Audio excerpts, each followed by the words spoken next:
नमस्कार, मैं हूं Prabhakar Bharti, medical admission counsellor. आप सबका स्वागत करता हूं।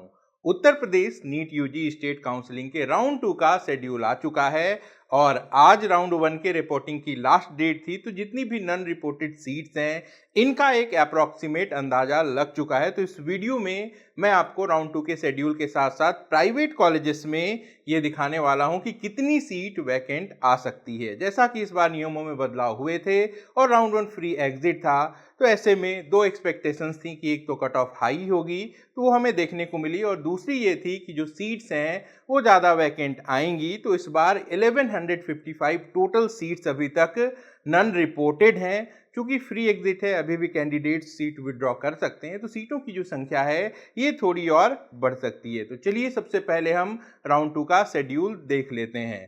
तो यहाँ आप देख सकते हैं जो ऑनलाइन रजिस्ट्रेशन है वो 9 सितंबर को 11 बजे से शुरू होगा और 13 सितंबर को सुबह 11 बजे तक रजिस्ट्रेशन चलेगा। रजिस्ट्रेशन किनको करना है? ऐसे कैंडिडेट को जो कि अब तक रजिस्ट्रेशन नहीं कर पाए थे, जो राउंड 1 पार्टिसिपेट कर चुके हैं, या फिर ऐसे कैंडिडेट जिन्होंने राउंड 1 में रजिस्ट्रेशन कर लिया था, सिक्योरिटी डिपॉजिट या फिर जो 2000 की फीस होती है उसे नहीं दे पाए थे, वो चाहे तो सीधे फीस दे के राउंड 2 को पार्टिसिपेट कर सकते हैं। लेकिन जो ऑलरेडी रजिस्टर्ड हैं उनको रजिस्ट्रेशन नहीं करना है। तो जो यहाँ पे रजिस्ट्रेशन फीस है, जो सिक्योरिटी डिपॉजिट है, ये भी आपकी साथ साथ चलेगी। तो 9 सितंबर से 13 सितंबर इसकी भी डेट है। मेरिट लिस्ट राउंड 2 के लिए 14 सितंबर को आएगी और मेरिट लिस्ट के आने के बाद चॉइस फिलिंग शुरू होगी। तो चॉइस फिलिंग की जो डेट है वो 14 सितंबर से लेके 18 सितंबर को सुबह 11 बजे तक है। उत्तर प्रदेश एक ऐसा राज्य है जहां पे चॉइसेस ऑटो लॉक नहीं होती हैं। अगर आपने चॉइस फिल की, उसे लॉक नहीं किया, तो आपको सीट अलॉटमेंट के लिए कंसीडर नहीं किया जाएगा। तो समय रहते आपको आपकी सीट को, यहाँ पे जो चॉइस फिलिंग है उसको लॉक कर लेना है। अब आप में से बहुत सारे कैंडिडेट्स ऐसे हैं जिनको राउंड 1 में सीट मिली और वो वहां एडमिशन ले चुके हैं। अब आपके पास दो ऑप्शन है। आप चाहें तो सीट अपग्रेडेशन के लिए जा सकते हैं। जैसा कि एमसीसी में हमें कंसेंट देना होता है कि हमें अपग्रेडेशन चाहिए या फिर नहीं चाहिए, उत्तर प्रदेश में ऐसा कुछ भी नहीं है। आप सब ऑटो अपग्रेड में होते हैं। अपग्रेडेशन के लिए आपको क्या करना है कि राउंड 2 जब होगा तब आपको नए तरीके से चॉइस फिलिंग कर लेनी है, और उसके बाद आपके रिक्वायरमेंट के हिसाब से अगर मेरिट मैच होती है तब आपको वहां पे अपग्रेडेशन मिल जाता है। ऐसे कैंडिडेट जो अपने अलॉटेड कॉलेज से सेटिस्फाइड हैं और राउंड 2 में वो अपग्रेडेशन नहीं चाहते हैं, वो क्या करेंगे? वो कोई भी चॉइस फिलिंग नहीं करेंगे। तो उनकी जो ऑलरेडी राउंड 1 की अलॉटेड सीट है जिसको वो रिपोर्ट कर चुके हैं, वो एज इट इज रह जाएगी। अब आप में से कई सारे ऐसे कैंडिडेट भी हो सकते हैं जिन्होंने राउंड 1 उत्तर प्रदेश का किया था और उनको सीट मिल गई और उन्होंने उसे रिपोर्ट नहीं किया। अब वो आगे पार्टिसिपेट भी नहीं करना चाहते हैं, तो उनको कुछ भी नहीं करना है। उन्हें फ्री एग्जिट मान लिया जाएगा और काउंसलिंग खत्म होने के बाद उनकी सिक्योरिटी डिपॉजिट उनके खाते में वापस आ जाएगी। ऐसे कैंडिडेट जिनको राउंड 1 में सीट नहीं मिली, वो भी आगे पार्टिसिपेट नहीं करना चाहते हैं, तो सिंपली उनको भी चॉइस फिलिंग नहीं करनी है। और कई सारे ऐसे कैंडिडेट हैं जो कि एडमिशन ले चुके हैं लेकिन एमसीसी के राउंड 2 का या फिर दूसरे स्टेट का वेट कर रहे हैं। अगर वो फ्री एग्जिट लेना चाहते हैं तो इस बार उत्तर प्रदेश में आपको सुविधा मिली है।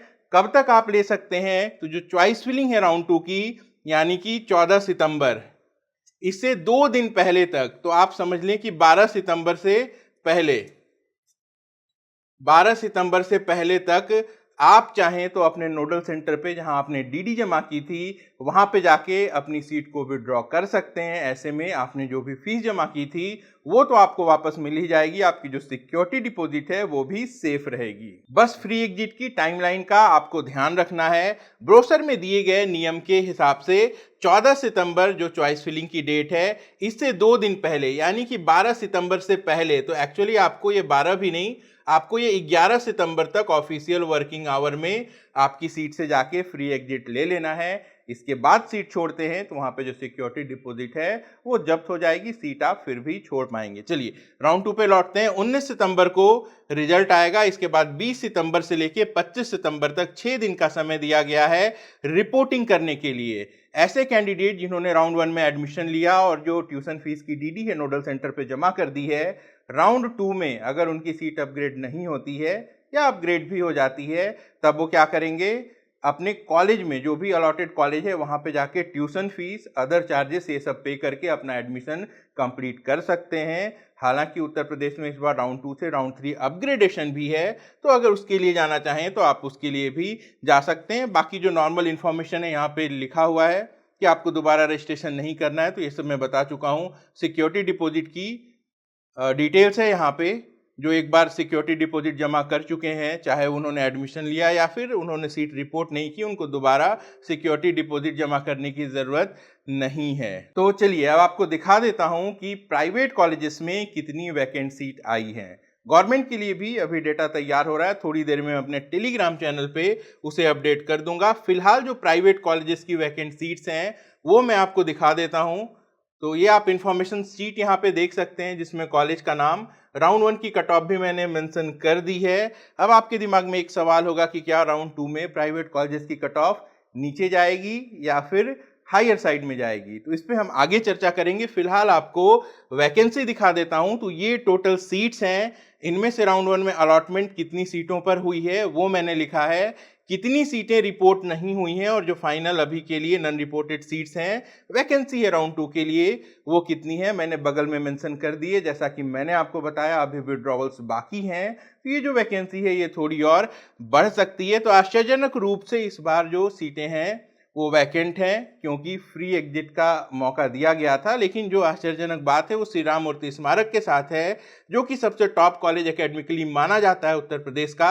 150 में से यहाँ 46 सीट्स ऐसी हैं जो कि रिपोर्ट नहीं हुई हैं। मुजफ्फरनगर में देखा जाए तो 22 सीटें नॉन रिपोर्टेड हैं, रोहिलखंड में 39, रामा कानपुर में 19, सरस्वती हापुड़ में 23, हिंद बाराबाकी में सिर्फ 11, शारदा में 250 में से केवल 27 सीटें जो हैं वो नॉन रिपोर्टेड हैं, रामा हापुड़ में 33, सुभारती में 31, राजश्री में 46 आउट ऑफ 250, हेरिटेज में 31 आउट ऑफ 200, हिंद सीतापुर में 150 में से 11 सीटें खाली हैं, टीएस मिश्रा में 200 में से 29 सीटें खाली हैं, प्रसाद में 150 में से 25 खाली हैं, मायो बाराबाकी में 250 में से 32 सीटें खाली हैं, कृष्णा मोहन मथुरा में 150 में से 38 सीटें खाली हैं, सरस्वती उन्नाव में देखिए 150 में से 53, सबसे ज़्यादा वैकेंसी यहाँ दिखाई दे रही है।